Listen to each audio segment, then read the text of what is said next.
हाँ मेरे भाइयों, कैसे हैं आप लोग। मैं उम्मीद करता हूँ आप लोग अच्छे होंगे, स्वस्थ होंगे, एकदम मस्त होंगे। देखो दोस्तों, अपन ने बायोलॉजी की श्रृंखला स्टार्ट कर दी थी। अपन आगे बात करते हैं। दोस्तों, मैं नया चैप्टर लेके आया हूँ। अपन 1 बाय 1 पढ़ेंगे। जैसे ही ये चैप्टर खत्म होगा, इसकी PDF आपको टेलीग्राम ग्रुप या फिर व्हाट्सएप ग्रुप पे मिल जाएगी। ठीक है दोस्तों, मैं आज बात करता हूँ। नया चैप्टर है सेल की।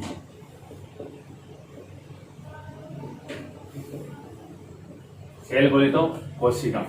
देखो दोस्तों, आपको पता है कि जितने भी इस दुनिया में जितने भी जीवधारी होते हैं, उन जीवों में क्या होती है, सबसे पहले एक सेल का निर्माण होता है। क्या होता है? एक सेल का निर्माण होता है। देखो, सर्वप्रथम जो भी जीवधारी होते हैं, जो भी शोषण करते हैं, उनमें क्या होता है, सबसे पहले एक सेल का निर्माण होता है। फिर सेल क्या करती है? डिवीजन, विभाजन करती है। फिर एक से अधिक सेल बनती है। उन सेलों से क्या बनता है? एक शरीर का निर्माण होता है। देखो, सबसे पहले आपको पता है कि क्या बनेगी? सेल। क्या बनेगी? सेल का निर्माण होगा। ठीक है। फिर बहुत सारी सेल इकट्ठा होकर क्या बनाती है? ऊतक। क्या बनाती है? ऊतक, जिनको अपन बोलते हैं टिश्यू। ठीक है। बहुत सारी सेल इकट्ठा होकर क्या बनाती है? ऊतक। ठीक है। फिर बहुत सारे ऊतक मिलकर क्या बनाते हैं? ऊतक तंत्र। फिर बहुत सारे ऊतक तंत्र मिलकर क्या बनाते हैं? एक ऑर्गन। क्या बनाते हैं? ऑर्गन, जिसे अपन बोलते हैं अंग। ठीक है। फिर बहुत सारे अंग मिलकर क्या बनाते हैं? अंग तंत्र। क्या बनाते हैं? अंग तंत्र, जिसको अपन बोलते हैं ऑर्गेनिज्म।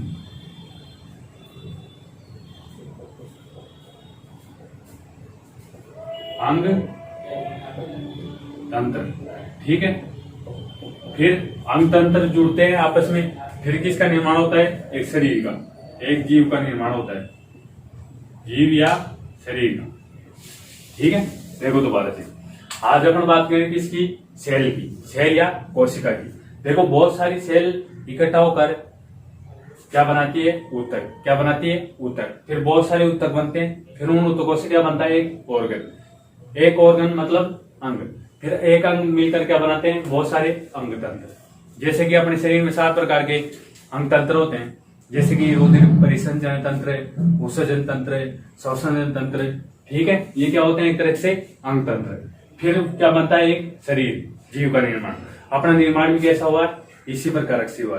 ठीक है। देखो,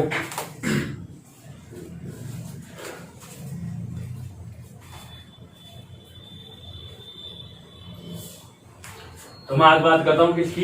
सेल की। देखो, आपको पूछे कि सेल की खोज किसने की थी या कोशिका की खोज किसने की थी? देखो, कोशिका की खोज किसने की थी? रॉबर्ट हुक ने। किसने की थी? रॉबर्ट हुक ने। कब की थी? अरे कब की थी? 1665 में। कब की थी? 1665 में। देखो दोबारा से, आज अपन क्या पढ़ रहे हैं? सेल। क्या पढ़ रहे हैं अपन? सेल। सेल की खोज किसने की थी? रॉबर्ट हुक ने। कब की थी? 1665 में। कहा की थी? देखो, एक पौधा था, सुबेरकस कवेरकस सुबेरिन। कवेरकस सुबेरिन नाम का एक पौधा था। उसकी छाल थी। छाल को अपन क्या बोलते हैं? कार्क। ठीक है। कार्क में से किसकी खोज की थी? कोशिका की। किसकी खोज की थी? कोशिका की। देखो, तो कैसी कोशिका खोज की थी? मृत कोशिका। कैसी कोशिका थी वो? मृत कोशिका। ठीक है। अब आपसे क्वेश्चन पूछेगा कि रॉबर्ट हुक ने कैसी कोशिका की खोज की थी? मृत कोशिका। ये मरी हुई थी। ठीक है। तो आप पूछे कि आप जीवित कोशिका की खोज किसने की थी? तो देखो, जीवित कोशिका की खोज। अब आपको पूछे कि जीवित कोशिका की खोज किसने की थी? तो आपको बताना है एंटन वॉन ल्यूवेनहॉक ने। ठीक है। एंटन वैन ल्यूवेनहॉक ने। तो पूरा नाम याद मत करना, आप ये सिर्फ ल्यूवेनहॉक याद करना। ठीक है। ये ल्यूवेनहॉक वही है जो जीवाणु की खोज की थी। ठीक है। तो आपको पूछे कि देखो दोबारा से अपना आज क्या पढ़ रहे हैं अपने कोशिका। कोशिका की खोज किसने की थी? रॉबर्ट हुक ने। कहाँ कब की थी? 1665 में। कहाँ की थी? सॉरी कहाँ की थी? 1665 में। देखो किस प्रकार की कोशिका थी वो? मृत कोशिका। कैसी थी? मृत कोशिका। देखो फिर पूछे कि जीवित कोशिका की खोज किसने की थी? एंटन वॉन ल्यूवेनहॉक ने। इस ल्यूवेनहॉक ने क्या किया था? जीवाणु की भी खोज की थी। ठीक है, यहां तक क्लियर? देखो आगे।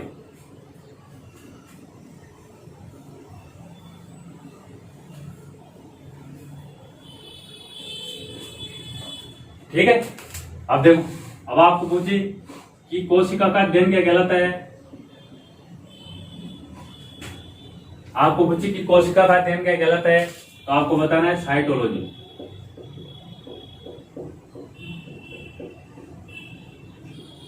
साइटोलॉजी। ठीक है, देखो आपको पूछ कि कोशिका का अध्ययन क्या कहलाता है? साइटोलॉजी। अरे कौन सा लॉजी? साइटोलॉजी। ठीक है, हिंदी इंग्लिश दोनों में ध्यान रखना कि वो कोशिका का अध्ययन क्या कहलाता है? साइटोलॉजी। ठीक है, कोशिका की खोज किसने की थी? रॉबर्ट हुक ने। कब की थी? 1665 में। कैसी कोशिका थी? मृत कोशिका। ठीक है, फिर जीवित कोशिका की खोज किसने की थी? एंटन वैन ल्यूवेनहॉक ने। ठीक है, फिर बात करते हैं। अब देखो मैंने आपको बताया था जितने भी इस दुनिया में जो जीवधारी होते हैं उनमें सबसे पहले क्या होती है? एक सेल। इसलिए देखो इसको अपन क्या बोलते हैं? यह जीवन की संरचनात्मक व क्रियात्मक इकाई होती है। ठीक है, अब आपको पूछिए कि जीवन की संरचनात्मक व क्रियात्मक इकाई किसे कहा जाता है? सेल को। किसे कहा जाता है? सेल को, कोशिका को। ठीक है, देखो it is a structural and functional unit of life. ठीक है, देखो अपना आज क्या पढ़ रहे हैं? सेल। क्या पढ़ रहे हैं दोस्तों? सेल। देखो सेल की खोज किसने की थी? रॉबर्ट हुक ने। कब की थी? 1665 में। ठीक है, फिर सेल का अध्ययन क्या कहलाता है? साइटोलॉजी। क्या कहलाता है? साइटोलॉजी। आपको पूछे कि जीवन की संरचनात्मक क्रियात्मक इकाई किसे कहा जाता है? सेल को, कोशिका को। ठीक है, यहां तक क्लियर? देखो इसको देखो एक बार।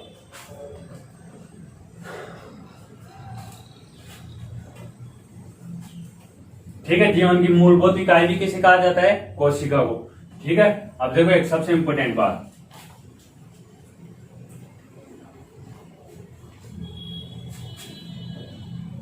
ये नोट डाल के लिख लेना।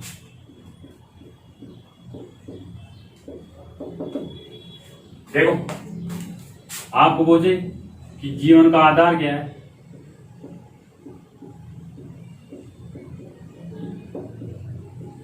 आपको पूछे कि जीवन का आधार, तो आपको बताना है कोशिका। जीवन का आधार किसे कहा जाता है? कोशिका को कहा जाता है। ठीक है, आपको पूछे कि जीवन का आधार किसे कहा जाता है? कोशिका को। जीवन का आधार किसे कहा जाता है? कोशिका को कहा जाता है। फिर दूसरा नोट देखो, इस पे तो स्टार लगा लेना। देखो आप पूछिए आपको जीवन का भौतिक आधार। जीवन का भौतिक आधार। ठीक है, आपको पूछे कि जीवन का भौतिक आधार किसे कहा जाता है? तो ये दोस्तों जीव द्रव्य को कहा जाता है। जीव द्रव्य को कहा जाता है। ठीक है, देखो सिर्फ एक ही शब्द, देखो शब्द एक ही बदला है और क्वेश्चन क्या हो गया? पूरा चेंज। देखो एक छोटे छोटे शब्द ही तो अपन को कंफ्यूज करते हैं एग्जाम में, यही तो कंफ्यूज करते हैं और छोटा क्या करता है? गलत करके आ जाता है। तो देखो ये ध्यान रखना, ये कंफ्यूज दूर हो गया आपके कि जीवन का आधार किसे कहा जाता है? कोशिका को। और जीवन का भौतिक आधार किसे कहा जाता है? जीव द्रव्यों को। जीव द्रव्यों को क्या बोलते हैं अपने? प्रोटोप्लाज्म। प्रोटोप्लाज्म। ठीक है, आगे बताऊंगा ये जीव द्रव्य क्या होता है। ठीक है, जीव द्रव्यों को क्या कहा जाता है? प्रोटोप्लाज्म। अब देखो दूसरी बात, ये कथन किसका है? जो ये कथन दिया था ना वो किसका है? जीवन का भौतिक आधार जीव द्रव्य को कहा जाता है। ये कथन किसका है? एक वैज्ञानिक था, उस वैज्ञानिक का क्या नाम है? जूलियस हेक्सिले।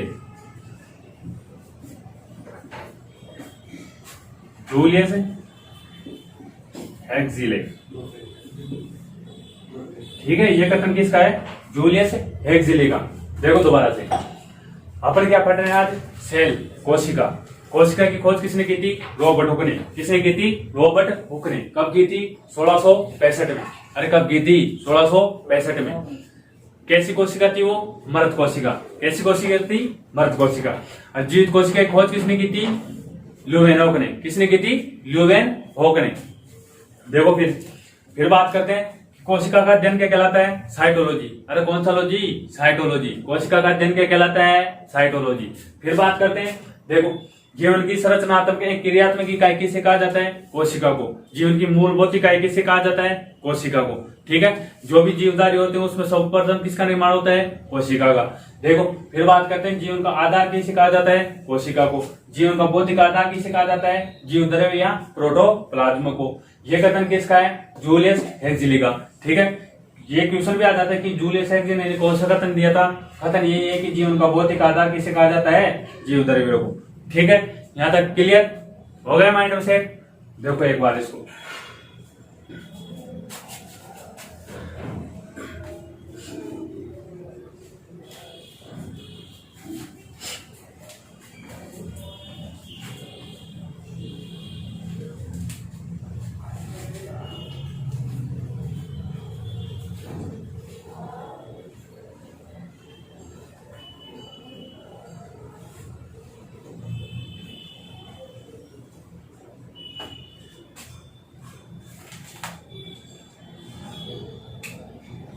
अब देखो कई वैज्ञानिकों ने अलग अलग कथन दिए थे, जैसे कि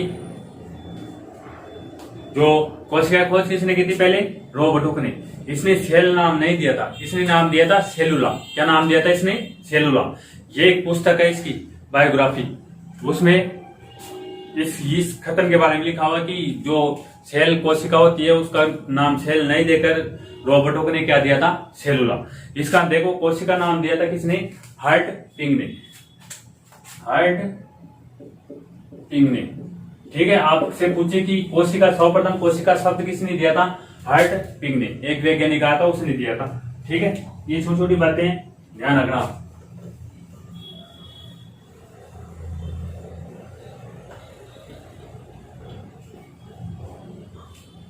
देखो अब बात करते हैं कोशिका सिद्धांत की।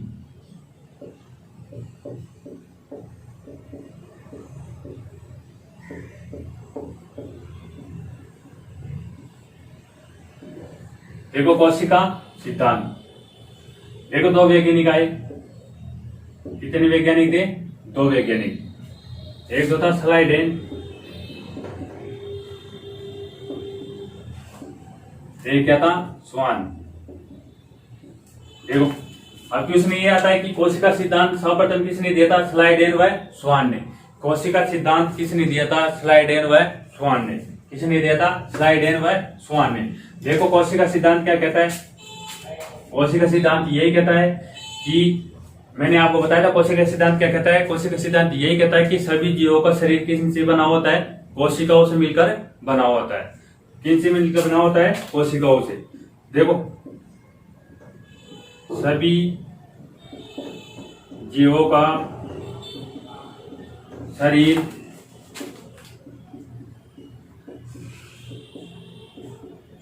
कोशिकाओं से मिलकर बना होता है, ठीक है। तथा देखो अपने शरीर में जो भी क्रियाएं होती है उन क्रियाओं को क्या बोलते हैं? जैव रासायनिक क्रियाएं। क्या बोलते हैं? जैव रासायनिक क्रियाएं, ठीक है। जो जैव रासायनिक क्रिया अपने शरीर में कहां संपन्न होती है? वो कोशिका में होती है। कहां होती है दोस्तों? कोशिका में। तथा जैव रासायनिक क्रियाएं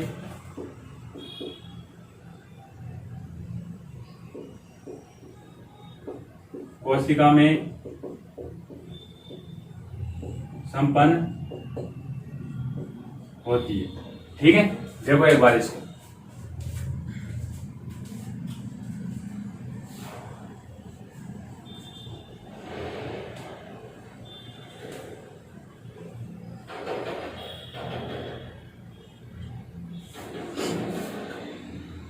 ठीक है, यहां तक क्लियर। देखो एक बार दोबारा से, कोशिका सिद्धांत किसने दिया था? स्लाइडेन बाय स्वान ने। कोशिका सिद्धांत किसने दिया था? स्लाइडेन बाय स्वान ने। स्लाइडेन बाय स्वान ने। देखो कोशिका सिद्धांत क्या कहता है? कोशिका सिद्धांत ये कहता है कि सभी जीवों का शरीर कोशिकाओं से मिलकर बना होता है तथा जैव रासायनिक क्रियाएं कहाँ संपन्न होती है? कोशिकाओं में संपन्न होती है। अपने शरीर में जो भी क्रियाएं होती है, पाचन तंत्र से लेके उत्सर्जन तंत्र, संश्लेषण तंत्र, ये कैसी क्रियाएं होती है? ये जैव रासायनिक क्रियाएं होती है। ये कहाँ संपन्न होती है? कोशिका में। कहाँ संपन्न होती है? कोशिका में। ठीक है, आपको करना कुछ नहीं है, वीडियो को देखो एक बार शानदार तरीके से, देखो माइंड में तो अपने आप ही सेट हो जाएगा। ठीक है, पीडीएफ आपको मिल जाएगी, व्हाट्सएप ग्रुप या टेलीग्राम ग्रुप पे आपको मिल जाएगी। ठीक है, देखो अब बात करता हूं मैं कोशिका के अपवाद।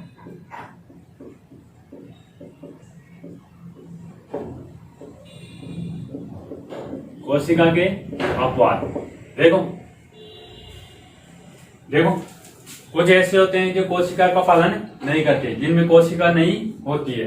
जैसे कि पहला है वायरस, जिसको बोलते हैं विषाणु।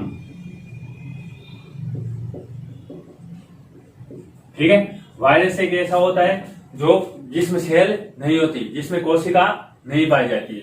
देखो दोस्तों, जितने भी वायरस वाली बीमारियां होती है, जैसे कि अभी चल रही है कोरोना और जैसे कि एड्स है, वो कभी पूर्ण तरह से समाप्त नहीं होती है। देखो वायरस से जो भी बीमारियां होती है वो कभी पूर्ण तरह से समाप्त नहीं होती है। उनका देखो, उनका इलाज पूरी तरह से नहीं हो सकता, उनको पूरी तरह से दूर नहीं किया जा सकता। क्यों? क्योंकि इनमें देखो सेल होती नहीं है। ठीक है, जैसे कि एड्स है, अब एड्स का पूरी तरह से इलाज है नहीं, बस उसको रोक जरूर सकते हैं। ठीक है, बढ़ने से रोक जरूर सकते हैं। ठीक है, ध्यान रखना कि कोशिका का पालन कौन नहीं करता? वायरस। ठीक है, सबसे इंपॉर्टेंट क्वेश्चन है, क्वेश्चन आता है कि कोशिका का पालन कौन नहीं करता है? तो वायरस। ठीक है, दूसरा है प्रियोन। दूसरा क्या है? प्रियोन। तीसरा विरोइड।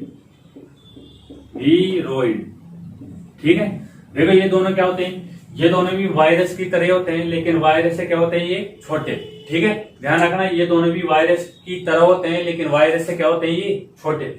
ठीक है, ये तीन एक ऐसे होते हैं जो कोशिका का पालन नहीं करते, इनके अंदर सेल नहीं पाई जाती, इनके अंदर कोशिका नहीं पाई जाती। ठीक है, देखो एक बार इसको,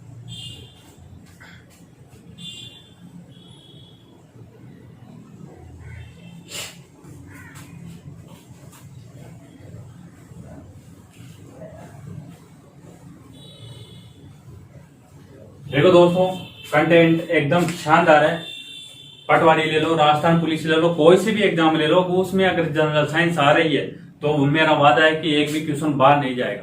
ठीक है, एकदम शानदार कंसेप्ट से पढ़ना, क्योंकि आजकल कंसेप्ट वाले क्वेश्चन भी ज्यादा आते हैं। ठीक है, तो आप एकदम डोंट फिकर रहे, मैं आपसे वादा करता हूं कि एक भी क्वेश्चन आप ये कोई से भी एग्जाम में बाहर नहीं जाएगा। ठीक है, एकदम शानदार तरीके से पढ़ना, नोट्स बनाना, पीडीएफ आपको मिल जाएगी डेली की डेली, जैसे वीडियो अपलोड होगा उसी प्रकार आपको पीडीएफ भी दे दी जाएगी। ठीक है, देखो आगे बात करते हैं अपन कोशिका सिद्धांत का रूपांतरण। ठीक है, कोशिका सिद्धांत का रूपांतरण। देखो एक वैज्ञानिक था, उस वैज्ञानिक का क्या नाम था? Rudolf Virchow. ठीक है, एक वैज्ञानिक था, उस वैज्ञानिक का क्या नाम है? Rudolf Virchow. इसको देखो, इसका एक कथन था, वो कथन कौन सा था? ओमनी सेलुला ई सेलुला। ठीक है, ये कथन था। आपको पूछे कि ये कथन किसका है, तो रुडोल्फ विर्चो का। किसका कथन है? रुडोल्फ विर्चो का। देखो अपन बात करें कोशिका सिद्धांत का रूपांतरण। तो ये देखो, रूडोल्फ विर्चोव एक वैज्ञानिक था, उस वैज्ञानिक ने एक कथन दिया, वो कथन कौन सा था? एम ओमनी सेलुला ई सेलुला। तो हिंदी में भी लिख लो इसको, ओमनी सेलुला ई सेलुला। ठीक है, देखो इस कथन का अर्थ क्या है? इस कथन का अर्थ है कि जो भी कोशिकाएं होती है, जो भी सेल होती है, उन सेल का निर्माण कैसे होता है? देखो, जो भी सेल होती है, जो भी नई पुरानी सेल है, पुरानी सेलों से कैसी सेल बनती है? नई सेलों का निर्माण होता है। यह कथन ये बोलता है कि जो भी नई कोशिकाओं का निर्माण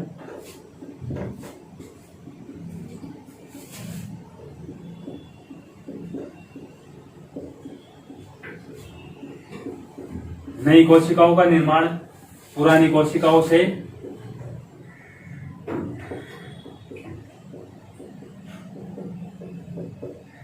पुरानी कोशिकाओं के विभाजन से होता है। देखो दोबारा से, अपन पढ़ रहे कोशिका सिद्धांत का रूपांतरण। एक वैज्ञानिक था, उस वैज्ञानिक का क्या नाम है? रूडोल्फ विर्चोव। रूडोल्फ विर्चोव। देखो इसका कथन क्या था? ओमनी सेलुला ई सेलुला। ओमनी सेलुला ई सेलुला। इस कथन का अर्थ क्या है? इस कथन का अर्थ है कि नई कोशिकाओं का निर्माण पुरानी कोशिकाओं के विभाजन से होता है। ठीक है, ये कथन कैसा है? ये कथन है सेल डिवीजन। ठीक है, मैंने आपको बताया था कि सेल कैसे विभाजन करती है। देखो, पहले एक सेल बनती है, फिर उसका क्या होता है? विभाजन। ठीक है, तो ये होता है सेल विभाजन। ठीक है, जो भी पुरानी सेल होती है, उन सेल का क्या होता है? विभाजन होता है, और फिर कैसी सेल बनती है? नई सेल। कैसी सेल बनती है? नई सेल। इसको देखो एक बार,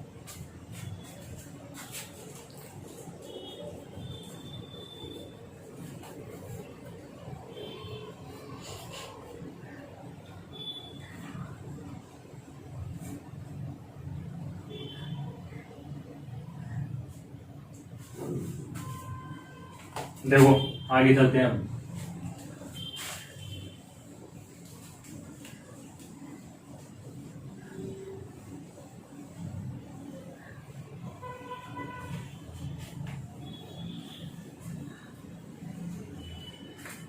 देखो आज अपन क्या पढ़ रहे हैं? सेल। क्या पढ़ रहे हैं दोस्तों? सेल। देखो, सेल की खोज किसने की थी? कोशिका की खोज किसने की थी? सर्वप्रथम रॉबर्ट हुक ने। कब की थी? 1665 में। कब की थी? 1665 में। और कब की थी? 1665 में। देखो, फिर बात करते हैं कोशिका का अध्ययन क्या कहलाता है? साइटोलॉजी। कोशिका का अध्ययन क्या कहलाता है? साइटोलॉजी। कोशिका का अध्ययन क्या कहलाता है? साइटोलॉजी। देखो, जीवन की संरचनात्मक एवं क्रियात्मक इकाई किसे कहा जाता है? कोशिका को। जीवन की मूलभूत इकाई किसे कहा जाता है? कोशिका को। जीवन का आधार किसे कहा जाता है? कोशिका को। जीवन का भौतिक आधार किसे कहा जाता है? जीव द्रव्य को। ये बात ध्यान रखना कि जीवन का भौतिक आधार किसे कहा जाता है? जीव द्रव्य को, प्रोटोप्लाज्म को। ठीक है, ये कथन किसका है? जूलियस हेक्सले का। किसका कथन है? जूलियस हेक्सले का। ठीक है, फिर बात करते हैं कोशिका सिद्धांत की। कोशिका सिद्धांत किसने दिया था? स्लाइडेन और स्वान ने। किसने दिया था? स्लाइडेन व स्वान ने। कोशिका सिद्धांत क्या कहता है? कोशिका सिद्धांत यही कहता है कि सभी जीवों का शरीर किन से मिलकर बना होता है? कोशिकाओं से। किन से मिलकर बना होता है? कोशिकाओं से। देखो दोस्तों, अपना भी जो शरीर है उसमें सर्वप्रथम क्या बनती है? एक सेल। उस सेल का क्या नाम होता है? शुक्राणु, सॉरी जायगोट। उस सेल का क्या नाम होता है? जायगोट। देखो, नर का तो होता है शुक्राणु और मादा का क्या होता है? अंडाणु। दोनों आपस में क्या करते हैं? निषेचन, फर्टिलाइजेशन करते हैं। फिर एक सेल का निर्माण होता है, उस सेल का क्या नाम होता है? जायगोट। ठीक है, देख लो ये बात। नर का तो क्या होता है? देखो, नर का तो होता है शुक्राणु और मादा का क्या होता है? अंडाणु। ठीक है, इसको बोलते हैं स्पर्म, इसको बोलते हैं ओम। ठीक है, ये दोनों आपस में क्या किया? फर्टिलाइजेशन। ठीक है, निषेचन। इन दोनों ने आपस में क्या किया? निषेचन। फिर एक सेल का निर्माण हुआ, उस सेल को क्या बोलते हैं? जायगोट। क्या बोलते हैं दोस्तों? जायगोट। न जाने कितनी बार एग्जाम में आ गए ये क्वेश्चन। ठीक है, जब नर और मादा आपस में फर्टिलाइजेशन करते हैं, जब एक सेल का निर्माण होता है, उस सेल को क्या बोलते हैं अपने? जायगोट। ठीक है, ये इंग्लिश में, हिंदी में इसको बोलते हैं युग्मनज। क्या बोलते हैं इसको हिंदी में? युग्मनज। ठीक है, बहुत इंपोर्टेंट क्वेश्चन, बार बार एग्जाम में आता है कि जब क्वेश्चन ऐसे भी आ सकता है कि शुक्राणु और अंडाणु जब आपस में निषेचन करते हैं, फर्टिलाइजेशन करते हैं, उस अवस्था को क्या बोलते हैं अपने? जायगोट। तब क्या बनती है? एक सेल। उस सेल को क्या बोलते हैं अपने?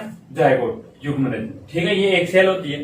ठीक है, फिर 1 से 2 बनती है, 2 से 4, 4 से 8, 8 से 16, 16 से 32, 32 से 64, ऐसे डिवीजन होता है सेलों का। ठीक है, क्लियर? अब आगे चलो। ठीक है, चलो आगे।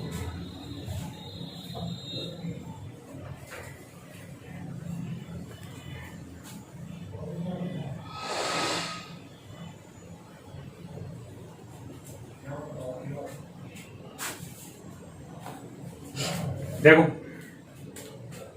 उत्पत्ति के आधार पर कोशिका के 2 प्रकार होते हैं। कितने प्रकार होते हैं? 2।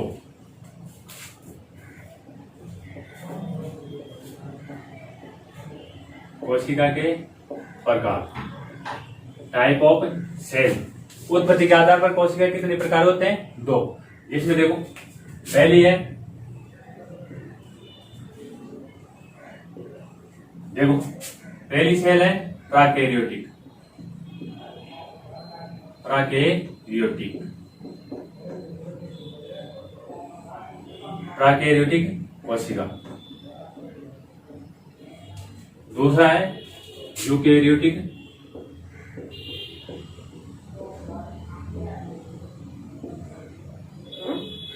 कोशिका।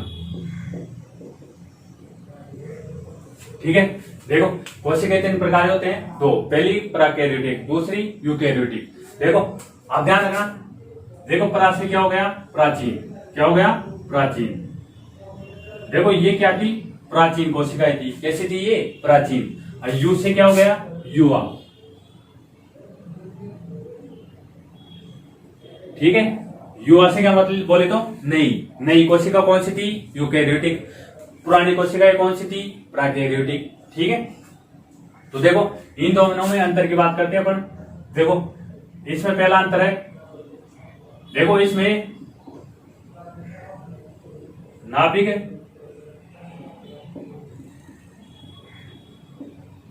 उपस्थित नहीं होता। ठीक है, इसमें नाभिक उपस्थित नहीं होता, और इसमें नाभिक उपस्थित होता है।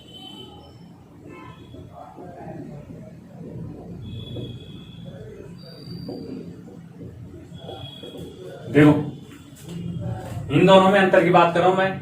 उत्पत्ति के आधार पर कोशिका कितने प्रकार की होती है? 2। पहली कौन सी? प्राकैरियोटिक। दूसरी कौन सी? यूकैरियोटिक। दोनों में से नई कोशिका कौन सी है? यूकैरियोटिक।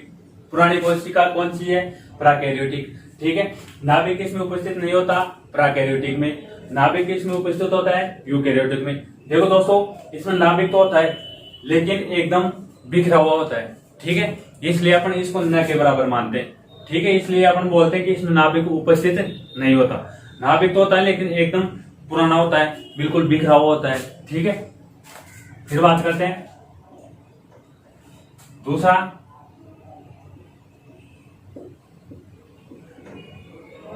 इसमें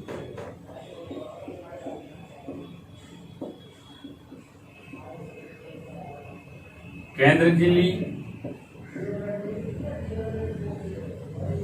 केंद्र झिल्ली उपस्थित नहीं होती। ठीक है, और इसमें केंद्रिक झिल्ली उपस्थित होती है। ठीक है, इसमें देखो, इसमें केंद्रिक झिल्ली उपस्थित नहीं होती। देखो ये होता है सेल, फिर इसके अंदर होती है क्या? नाभिक। अब देखो इसमें नाभिक ही नहीं होगा तब केंद्रिक झिल्ली कहां से होगी? होगी जब भी कैसी होगी? बिखरी हुई। ठीक है, तो इसमें केंद्रिक झिल्ली उपस्थित नहीं होती और इसमें केंद्रिक झिल्ली उपस्थित होती है। ठीक है, इसको देखो एक बार।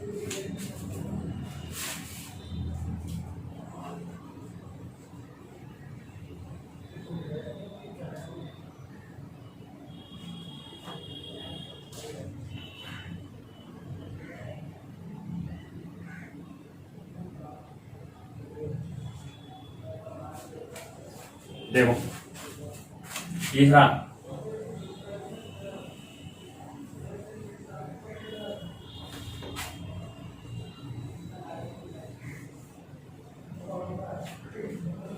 देखो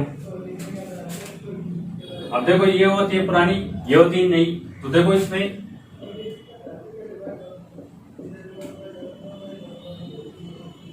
आदिम प्रकार का, आदिम बोले तो पुराना, पुराना, ठीक है। आदिम का मतलब क्या होता है? पुराना।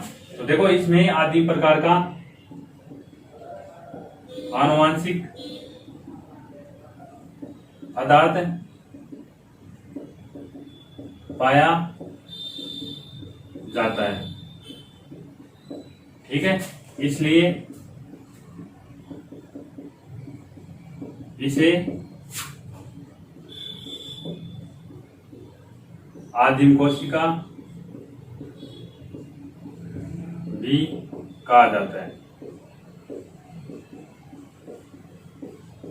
ठीक है। आपको पूछिए कि आदिम कोशिका किसे कहा जाता है? प्राकैरियोटिक कोशिका को ही क्या कहा जाता है? आदिम कोशिका। देखो इसमें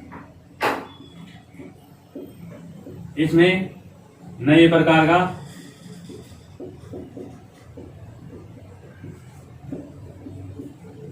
प्रकार का आनुवांशिक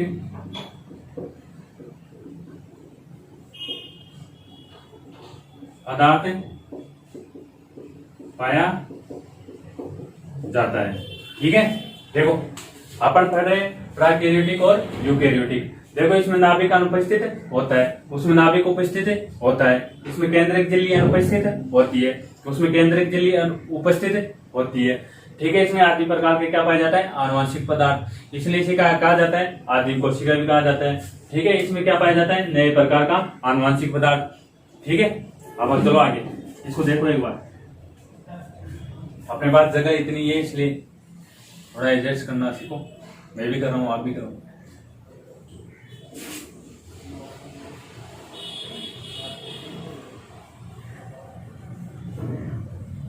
ठीक है, ये डिफरेंस ध्यान रखना। हालांकि इनमें से क्वेश्चन आते नहीं एग्जाम में, फिर भी ध्यान तो रखना।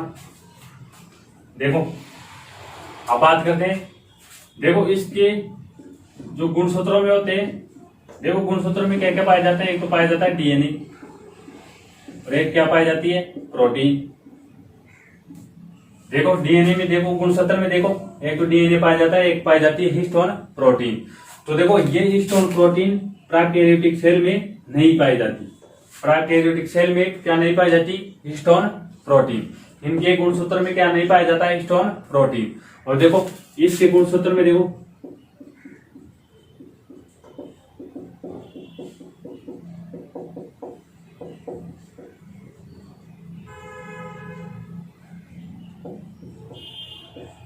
देखो गुणसूत्र में देखो डीएनए और क्या पाया जाता है? प्रोटीन, ठीक है। ये देखो इसके गुणसूत्र में तो क्या नहीं पाया जाता? हिस्टोन प्रोटीन नहीं पाया जाता। और इसके गुणसूत्र में क्या पाई जाती है? हिस्टोन प्रोटीन पाई जाती है। तो यहां पर यहां लिख सकते हैं, इसमें इसके गुणसूत्र में, इसके गुणसूत्र में डीएनए पाया जाता है, लेकिन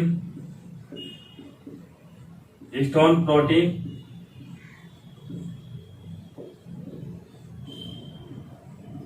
नहीं पाया जाता, ठीक है। और इसमें डीएनए और हिस्टोन प्रोटीन दोनों पाए जाते हैं, ठीक है। इसको देखो एक बार, देखो फिर रिवीजन करते हैं एक बार।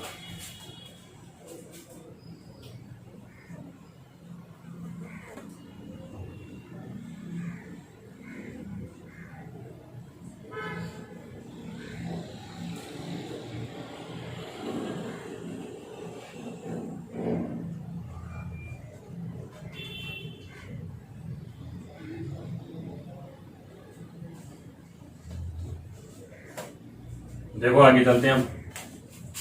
देखो कितने डिफरेंट हो गए। देखो इसमें नाभिक अनुपस्थित होता है, इसमें नाभिक उपस्थित होता है, इसमें केंद्रिक झिल्ली अनुपस्थित होती है, इसमें केंद्रिक झिल्ली उपस्थित होती है। ठीक है, फिर इसके गुणसूत्र में देखो, इसको प्राकृतिक कोशिका को क्या कहा जाता है? आदिम कोशिका, क्योंकि इसमें क्या भरा होता है? आदिम आनुवंशिक पदार्थ भरा होता है। ठीक है, इसमें नया आनुवंशिक पदार्थ भरा होता है। ठीक है, फिर इसके गुणसूत्र में हिस्टोन प्रोटीन नहीं पाई जाती और इसके गुणसूत्र में हिस्टोन प्रोटीन पाई जाती है। ठीक है, आगे चलते हैं हम।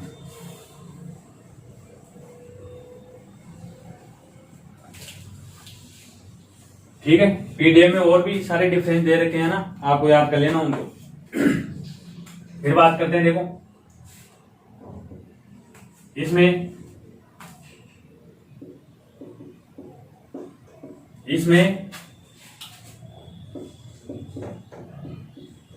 दोहरी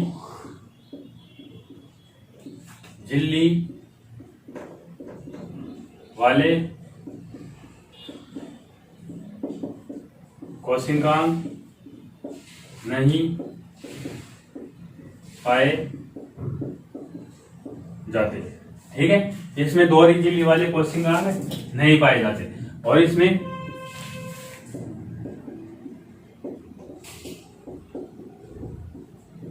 दोहरी झिल्ली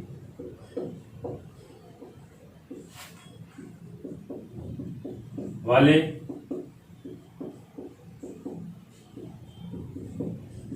कोशिकांग पाए जाते हैं। ठीक है, देखो इसमें दोहरी झिल्ली वाले कोशिकांग नहीं पाए जाते और इसमें दोहरी झिल्ली वाले कोशिकांग क्या होते हैं? पाए जाते हैं। ठीक है, देखो आगे, इसको ऊर्जा देने वाले अंग को क्या कहते हैं? मीजोसोम। मीजोसोम कहा जाता है। ठीक है, देखो इसको ऊर्जा देने वाले अंग को क्या कहा जाता है? मीजोसोम। और देखो अब ये बताओ, इसको ऊर्जा देने वाले, देखो यू है, यू का मतलब युवा, जैसे कि अपन किस में आएंगे? इसमें। तो अपन को ऊर्जा कौन देता है? कौन देता है? माइटोकॉन्ड्रिया। कौन देता है? माइटोकॉन्ड्रिया। तो इसमें लिख लेना, इसको ऊर्जा देने वाले अंग को माइटोकॉन्ड्रिया कहा जाता है। ठीक है, देखो प्राकैरियोटिक कोशिकाओं को ऊर्जा देने वाले अंग को क्या कहा जाता है? मीजोसोम। ठीक है, ये बात ध्यान रखना स्पेशली। और यूकेरियोटिक कोशिका में ऊर्जा देने वाले अंग को क्या कहा जाता है? माइटोकॉन्ड्रिया। क्या कहा जाता है? माइटोकॉन्ड्रिया। इसके बारे में आगे फुल डिटेल पढ़ेंगे अपन।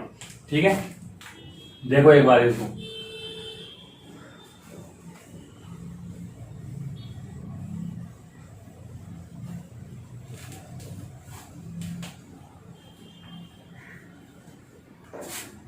फिर आगे बात करते हैं। देखो इसमें 70 एस प्रकार का राइबोसोम पाया जाता है। ठीक है, ये बताऊंगा आगे राइबोसोम क्या होता है। ठीक है, और इसमें 80 एस प्रकार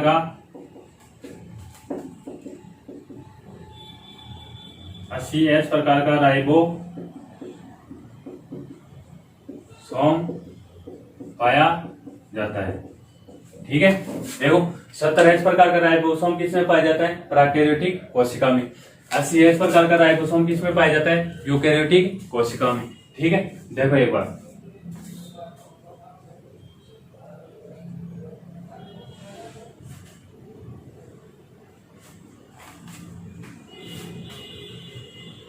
देखो एग्जाम्पल लिख लो। देखो इसके एग्जाम्पल क्या है? इसका एग्जांपल है देखो साइनो बैक्टीरिया।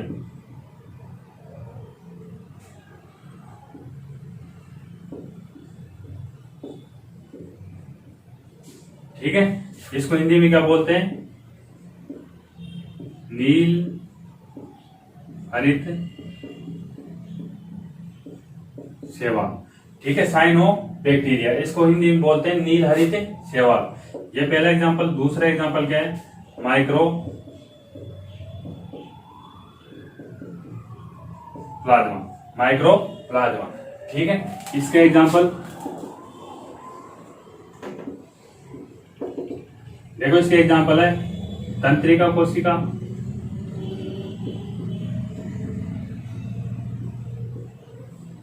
और ब्लड सेल, ब्लड सेल।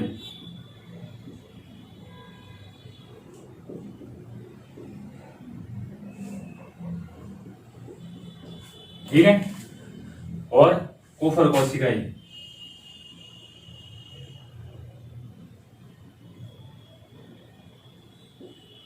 कुफर कोशिकाएं। देखो ये कुफर कोशिका कहाँ पाई जाती है? अपने यकृत में। कहाँ पाई जाती है? यकृत में। ठीक है, देखो दोबारा से अपन बात करेंगे प्राकैरियोटिक और यूकैरियोटिक की।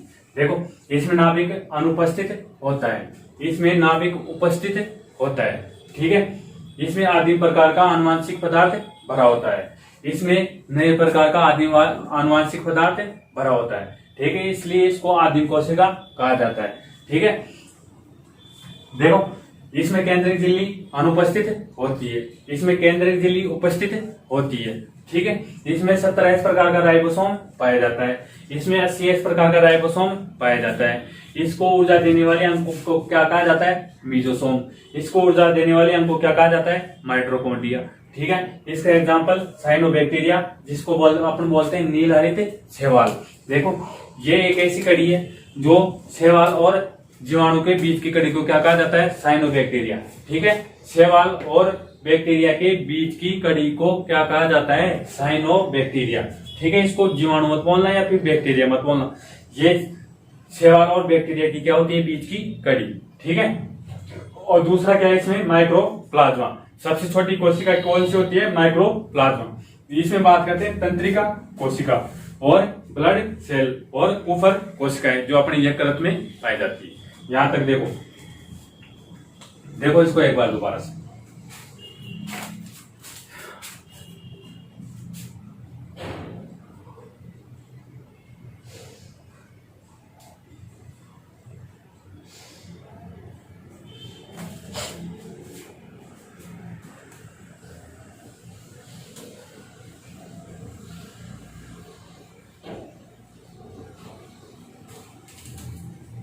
देखो दोस्तों, आप है ना डेली वीडियो देखा करो। देखो नोट्स बनाओ तो और भी अच्छी बात है। नोट्स बनाने से क्या कि वो और भी अच्छे क्लियर हो जाते हैं कंसेप्ट। ठीक है, वैसे पीडीएफ तो आपको मिल ही जाएगी, लेकिन नोट्स बनाने की थोड़ी नहीं है। ठीक है, आप बस फॉलो करते हुए चलो, ये मेरी गारंटी है एक भी क्वेश्चन बाहर चला जाएगा। ठीक है, कुछ ज्यादा हार्ड है नहीं, बस मार्केट में बना रहा है कि साइंस इतनी हार्ड है, इतनी हार्ड है। याद करवाने की मेरी जिम्मेदारी है ना। आप देखो तो शुरू एक बार, आपके माइंड में सेट हो रहा है ना? हाँ हो रहा है, कैसे नहीं होगा? जब गणेश सर पढ़ाएंगे तो अच्छे अच्छे के माइंड में सेट हो जाता है। ठीक है, चलो मजाक नहीं करो, आगे चलो। देखो अब बात करता हूँ कुछ इंपोर्टेंट बातें की। देखिए जैसे कि आपको पूछे कि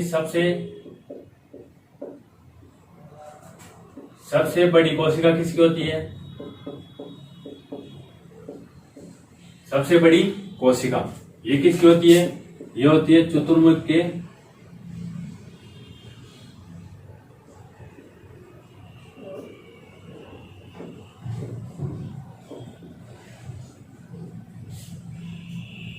चतुर्मुर्ग के अंडे की, चतुर्मुर्ग का अंडा। ठीक है, आपको पूछ की सबसे बड़ी कोशिका किसकी होती है? चतुर्मुर्ग का अंडा, ऑस्ट्रिच एग। ठीक है, ये इसकी क्या होती है? सबसे बड़ी कोशिका। फिर बात करते हैं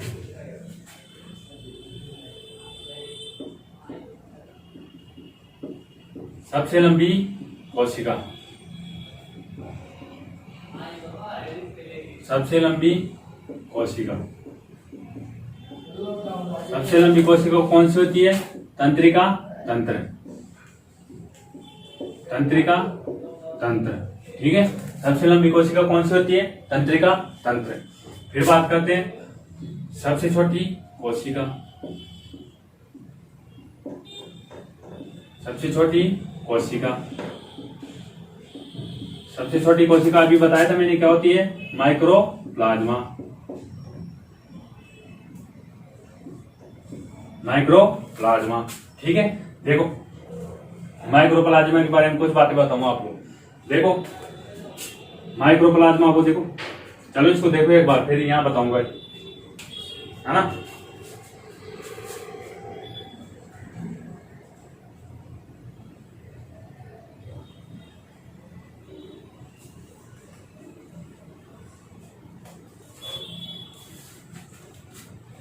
देखो ध्यान रखना, सबसे बड़ी कोशिका किसकी होती है? चतुर्मुख के अंडे की।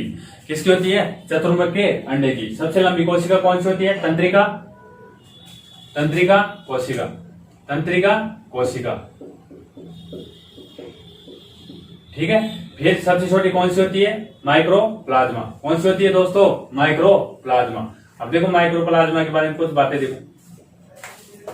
देखो माइक्रोप्लाज्मा, इसे पादप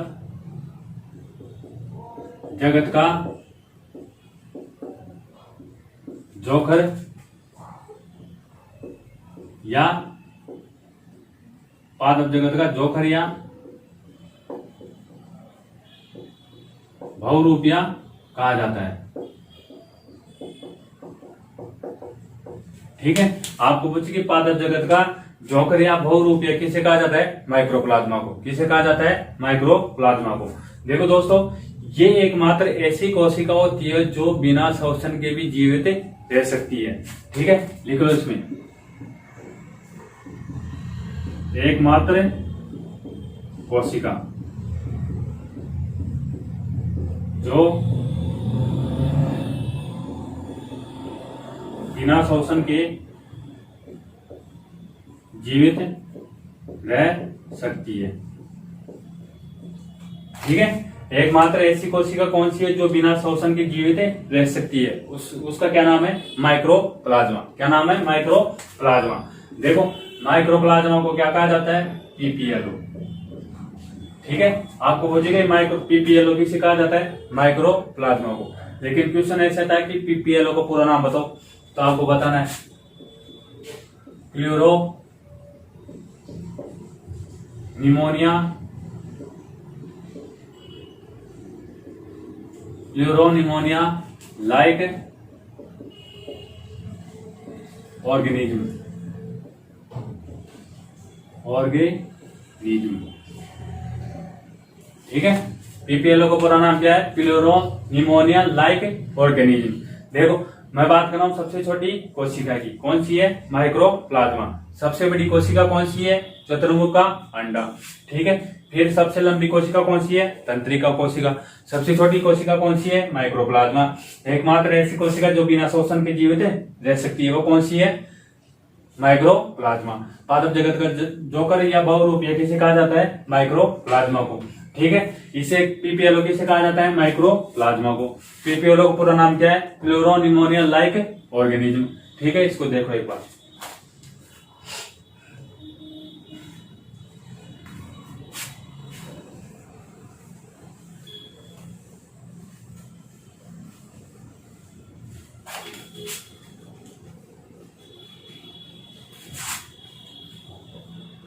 अब देखो, अब बात करता हूं मानव शरीर की।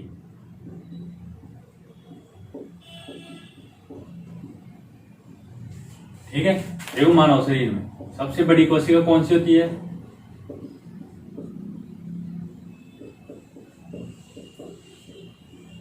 देखो मानव शरीर में बड़ी कोशिका किसकी होती है? अंडाणु की। किसकी होती है? अंडाणु की, ओवम। और सबसे छोटी किसकी होती है? छोटी कोशिका। छोटी कोशिका। देखो मानव शरीर की बात करते हैं, बड़ी कोशिका किसकी होती है? अंडाणु की, जो मादा में पाई जाती है। और सब छोटी कोशिका कौन सी होती है? शुक्राणु की।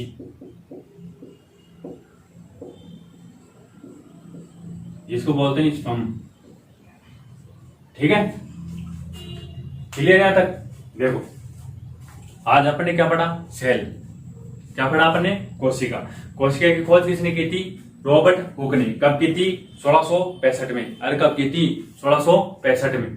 फिर बात करते हैं कैसी कोशिका थी वो? मर्द कोशिका। कैसी कोशिका थी? मर्द कोशिका। जीवित कोशिका की खोज किसने की थी? लुवेन हॉक ने। किसने की थी? लुवेन हॉक ने। फिर बात करते हैं कि जो कोशिका सिद्धांत वो किसने दिया था? दो वैज्ञानिक थे, स्लाइडेन और स्वान ने। कोशिका सिद्धांत किसने दिया था? स्लाइडेन और स्वान ने। फिर बात करते हैं कोशिका सिद्धांत का रूपांतरण। कोशिका सिद्धांत रूपांतरण में एक वैज्ञानिक था, उसका क्या नाम था? Rudolf Virchow. क्या नाम था? Rudolf Virchow. उसका कथन क्या था? क्या था उसका कथन? उसका कथन यह था कि ओमनी सेलुला ई सेलुला। ओमनी सेलुला ई सेलुला। इसका मतलब क्या होता है? सेल का विभाजन। क्या होता है? सेल का विभाजन। ठीक है, क्या सेल का विभाजन मतलब जो पुरानी कोशिकाएं होती है उन्हीं से सेल का क्या होता है? विभाजन। और क्या होता है? नई कोशिकाओं का निर्माण। पुरानी कोशिकाओं से नई कोशिकाओं का क्या होता है? निर्माण। ठीक है, फिर अपन ने कोशिका के प्रकार पढ़े, दोनों में क्या पढ़ा? डिफरेंस पढ़ा। ठीक है, इसके अलावा आपको पीडीएफ में भी अंतर मिल जाएगा। ठीक है, फिर बात किया अपन ने सबसे बड़ी कोशिका किसकी होती है? चतुर्मुख के अंडे की। किसकी होती है? चतुर्मुख के अंडे की। सबसे लंबी कोशिका तंत्रिका कोशिका। सबसे छोटी कोशिका माइक्रोप्लाज्मा। माइक्रोप्लाज्मा को क्या कहा जाता है? पादप जगत का जोकर या बहुरूपिया। ठीक है, पीपीएलओ किसे कहा जाता है? माइक्रोप्लाज्मा को।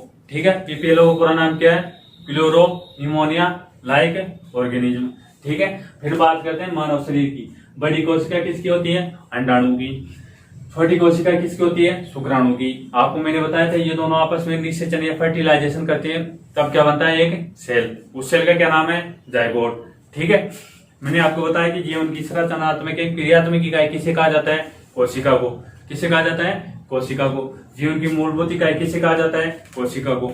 ठीक है, फिर आपको बताया था मैं जीवन का आधार किसे कहा जाता है? कोशिका को। जीवन का भौतिक आधार किसे कहा जाता है? किसे कहा जाता है? प्रोटोप्लाज्म को, जीव द्रव्य को। यह कथन किसका है? जूलियस हेक्सेले का। किसका कथन है? जूलियस हेक्सेले का।